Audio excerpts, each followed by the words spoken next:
Assalamualaikum warahmatullahi wabarakatuh. Pemirsa yang dimuliakan Allah, selamat datang kembali di Celengan Akhirat.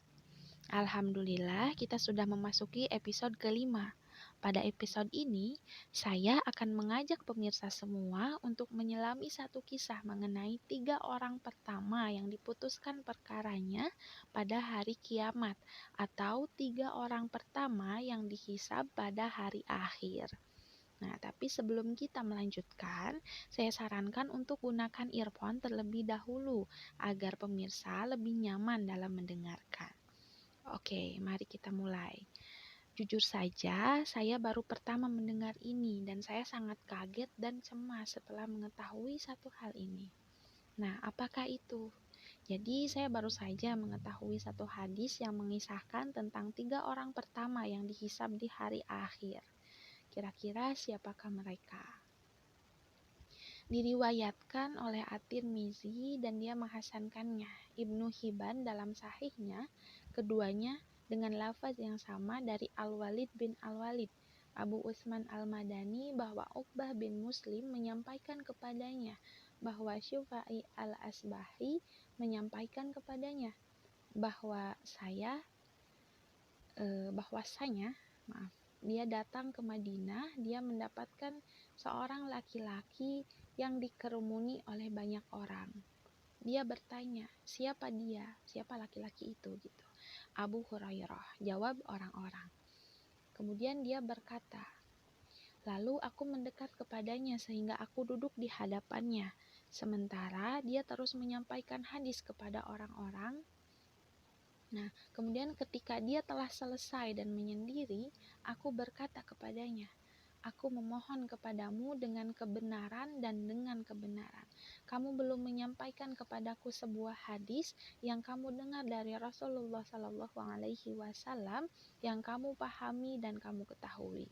Abu Hurairah berkata, baiklah, sungguh aku akan menyampaikan kepadamu sebuah hadis yang telah disampaikan oleh Rasulullah kepadaku, yang aku pahami dan aku ketahui.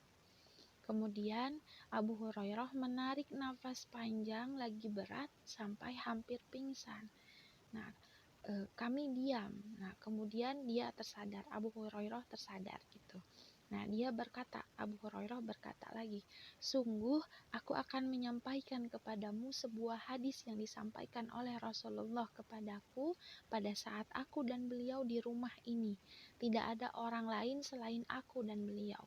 Kemudian Abu Hurairah menarik nafas panjang lagi, yang begitu berat itu ya, berkali-kali. Nah, kemudian dia tersadar dan mengusap wajahnya. Nah, dia berkata lagi, siapa? Abu Hurairah berkata lagi, baiklah, sungguh aku akan menyampaikan kepadamu sebuah hadis yang disampaikan oleh Rasulullah kepadaku pada saat aku dan beliau di rumah ini. Tidak ada orang lain selain aku dan beliau. Kemudian Abu Hurairah menarik nafas lebih berat dan panjang. Lalu dia terjatuh di atas wajahnya. Aku menahan cukup lama, kemudian dia tersadar. Nah, ini saking beratnya ya hal yang akan disampaikan. Nah, Abu Hurairah berkata, Rasulullah menyampaikan kepadaku bahwa sesungguhnya pada hari kiamat Allah turun kepada para hamba untuk memberi keputusan di antara mereka. Masing-masing umat berlutut. Orang-orang yang pertama kali dipanggil adalah orang yang mengumpulkan Al-Quran, orang yang terbunuh di jalan Allah, dan orang yang memiliki harta berlimpah. Allah berfirman kepada Qori atau orang yang pandai baca Al-Quran, bukankah aku telah mengajarkan kepadamu apa yang telah aku turunkan kepada Rasulku? Dia menjawab, benar wahai Rabbku. Kemudian Allah bertanya, apa yang kamu lakukan terhadap apa yang diajarkan kepadamu? Dia menjawab lagi, aku menegakkannya di tengah malam dan siang. Allah berfirman, kamu dusta. Malaikat juga berkata kepadanya, kamu dusta. Allah berfirman, kamu ingin agar digelari Al-Qari, dan itu telah dikatakan.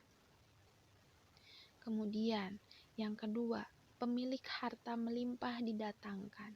Allah berfirman kepadanya, "Bukankah aku telah melapangkan hidupmu sampai kamu tidak memerlukan seorang pun?"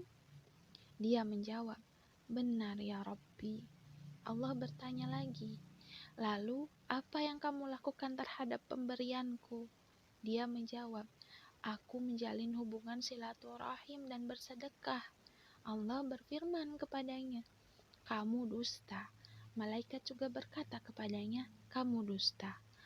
Allah berfirman, "Akan tetapi kamu ingin dikatakan, Fulan dermawan, dan itu telah dikatakan."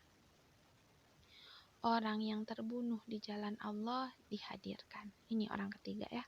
Nah, Allah bertanya kepadanya, "Dalam rangka apa kamu terbunuh?" Dia menjawab, "Ya Rabbi, Engkau memerintahkan berjihad di jalanmu, lalu aku berperang sehingga aku terbunuh." Allah berfirman, "Kamu dusta." Malaikat pun berkata, "Kamu dusta." Allah berfirman, "Akan tetapi kamu ingin agar dikatakan Fulan pemberani, dan itu telah dikatakan." Kemudian Rasulullah memukul lututku lalu bersabda, "Wahai Abu Hurairah, 3 orang itu adalah makhluk Allah pertama yang dibakar oleh api neraka pada hari kiamat." Al-Walid Abu Utsman Al-Madani berkata, "Uqbah memberitahukan kepadaku bahwa Syufailah yang datang kepada Muawiyah dan memberitakan ini kepadanya." Abu Utsman berkata, "Dan Al-A'la bin Abu Hakim menyampaikan kepadaku bahwa dia adalah algojo Muawiyah." Dia berkata lalu menyampaikan, seorang laki-laki datang kepadanya dan menyampaikan ini kepadanya dari Abu Hurairah. Muawiyah berkata, "Mereka telah diperlakukan demikian, lalu bagaimana dengan manusia-manusia yang lain?" Kemudian Muawiyah menangis dengan keras sampai kami mengira dia celaka. Kami berkata, "Orang ini telah datang kepada kami membawa keburukan." Kemudian Muawiyah tersadar dan mengusap wajahnya. Dia berkata, "Allah dan Rasul-Nya benar. Barang siapa yang menghendaki kehidupan dunia dan perhiasannya, niscaya Allah akan berikan kepada mereka balasan pekerjaan mereka di dunia dengan sempurna, dan mereka di dunia itu tidak akan dirugikan." Nah, itulah orang-orang yang tidak memperoleh di akhirat kecuali neraka, dan lenyaplah di akhirat itu apa yang telah mereka usahakan di dunia, dan sia-sialah apa yang telah mereka kerjakan. Ya, jadi itulah hadisnya pemirsa ya. Bayangkan saja orang-orang yang sudah memiliki amalan khusus dan tidak semua orang mampu melakukan itu. Mereka yang menurut kita sudah sangat baik amalannya saja masih berakhir di neraka. Saya setuju dengan pertanyaan Muawiyah. Sekedar informasi bahwa Muawiyah ini adalah seorang raja pada masa Bani Umayyah. Nah, Muawiyah kan bertanya gitu, mereka saja berakhir seperti itu, bagaimana dengan manusia lainnya, bagaimana dengan kita? Nah, apakah kita seorang yang pandai membaca Al-Quran? Membacanya siang malam? Bukan.